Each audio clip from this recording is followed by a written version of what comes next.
Bài 14. Bằng hàng pleu, nâng, xùa pleu, chỉ đường và hỏi đường. Mời các bạn học phần từ vựng và mẫu câu. Lối đi. Pleu, pleu, pleu. Ngã ba.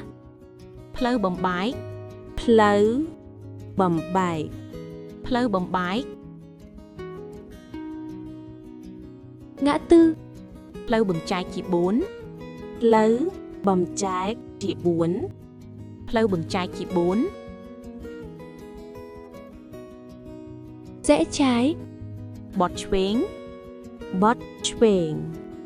bọt chuếng.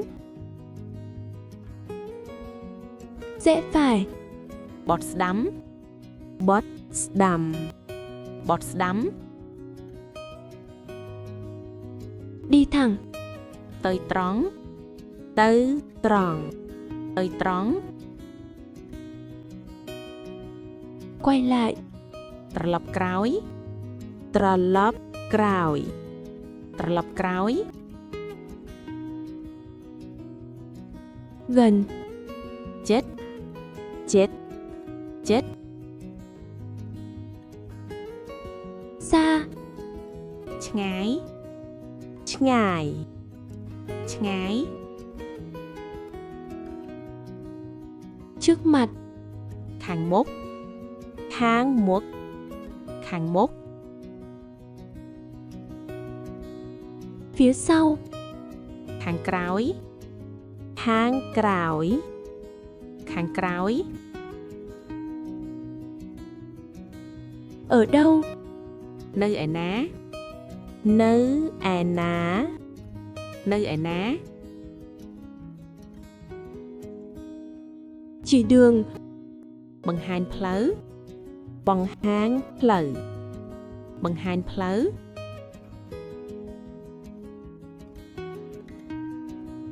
Bản đồ. ផែនទី, Hán tí. ផែនទី.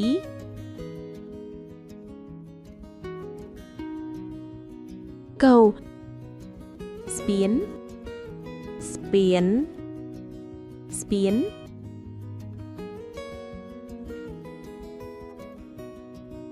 Lối vào. ផ្លូវចូល, Pleu chôl. ផ្លូវចូល.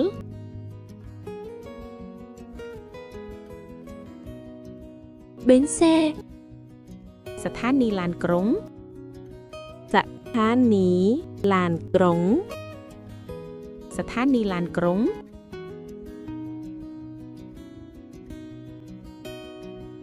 Trường học. សាលារៀន, Xa lá riến. សាលារៀន.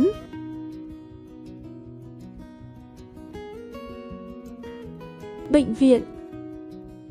មន្ទីរពេទ្យ, Môn tí pét. មន្ទីរពេទ្យ.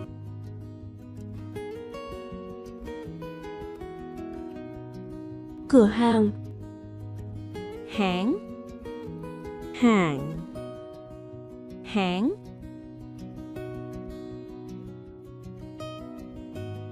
Đường này đi đâu. ផ្លូវនេះទៅណា, Pleu ní. Từ ná. ផ្លូវនេះទៅណា.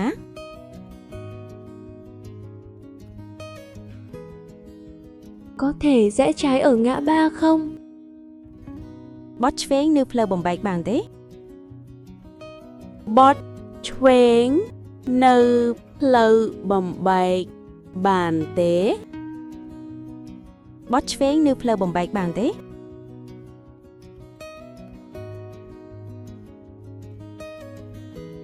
Có thể rẽ phải ở ngã tư không. បត់ស្ដាំនៅផ្លូវបំបែកជា 4 បានទេ? Bót đắm nơ pleu bầm bạch chỉ buồn bàn tế. បត់ស្ដាំនៅផ្លូវបំបែកជា 4 បានទេ?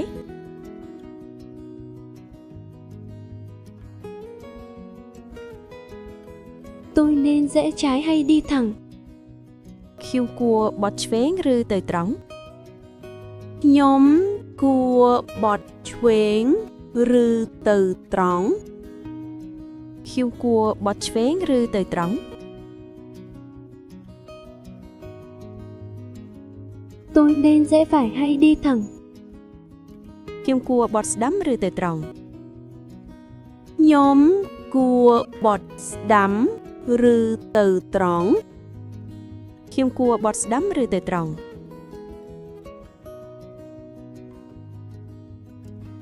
Tôi phải đi thẳng bao xa? Khiếm trơi tới trống chùm ngài bần mán. Nhóm trừ từ trống trong ngày bần mán. Khiếm trơi tới trống chùm ngài bần mán. Nếu sai tôi có thể quay lại không? Bà khó khiêu ai trở lập kroi bàn thế. Bà khó nhóm ai trở lập kroi bàn thế. Bà khó khiêu ai trở lập kroi bàn thế.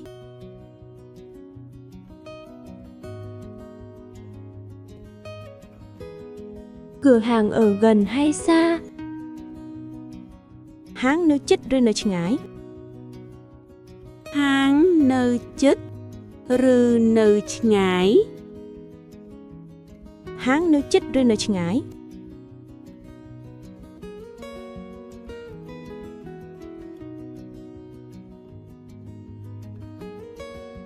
Bệnh viện có xa chỗ này không?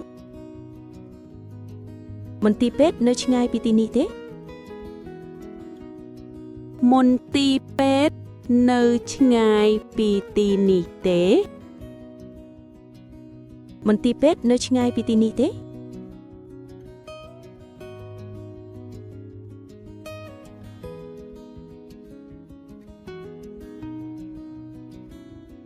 Phía trước có gì? Miên ở vấy nơi khang mốc. Miên ở vấy nơi khang mốc. Miên ở vấy nơi khang mốc.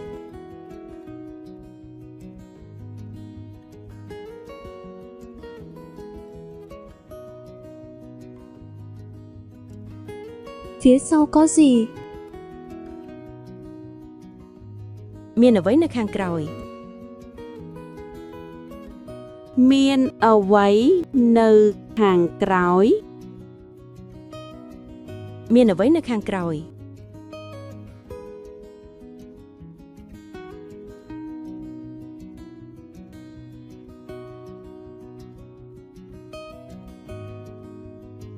Cửa hàng đó ở đâu? Hang nú nơi ná. Hang nút nơi ai ná. Hang nú nơi ná.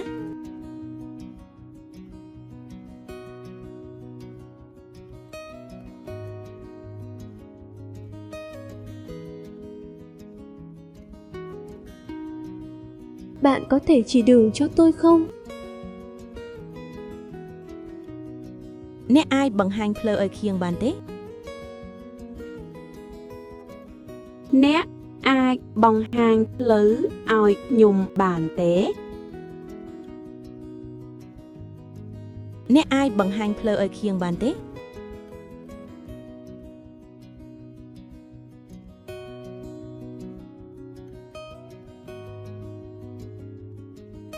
Tôi xem bản đồ rồi nhưng không hiểu. Khiêng mơ pan ti hói bàn tay mình dul. Nhóm mơ pan ti hói bàn tay mình dul. Khiêng mơ pan ti hói bàn tay mình dul.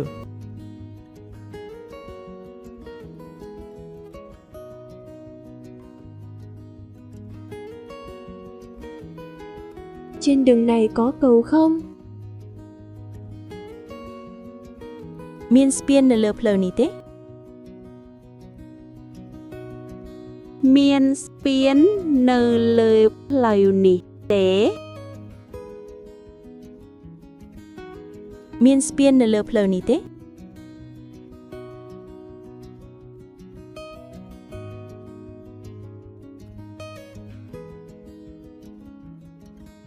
Lối vào ở chỗ nào?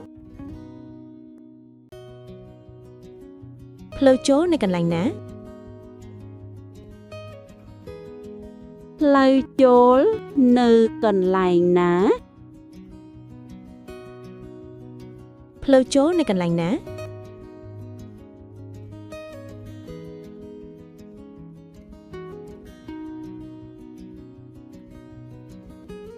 Bến xe có gần không? ស្ថានីយ៍ឡានក្រុងនៅជិតនេះទេ สถานีลานกรงនៅជិតនេះទេ ស្ថានីយ៍ឡានក្រុងនៅជិតនេះទេ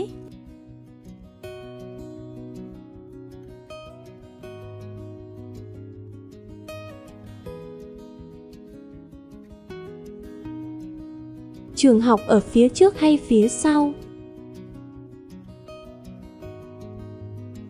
សាលារៀននៅខាងមុខឬនៅខាងក្រោយ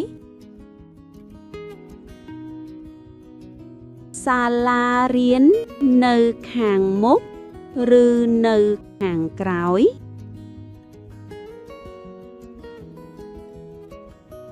សាលារៀននៅខាងមុខឬនៅខាងក្រោយ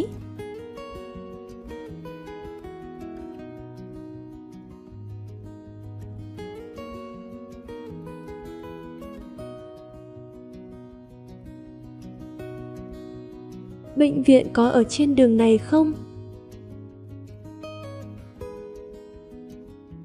មន្ទីរពេទ្យនៅលើផ្លូវនេះទេ មន្ទីរពេទ្យនៅលើផ្លូវនេះទេ មន្ទីរពេទ្យនៅលើផ្លូវនេះទេ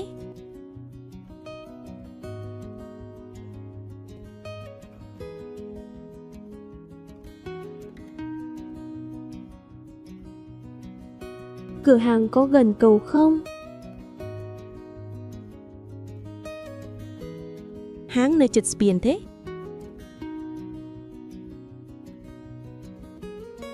ហាងនៅជិតស្ពានទេ ហាងនៅជិតស្ពានទេ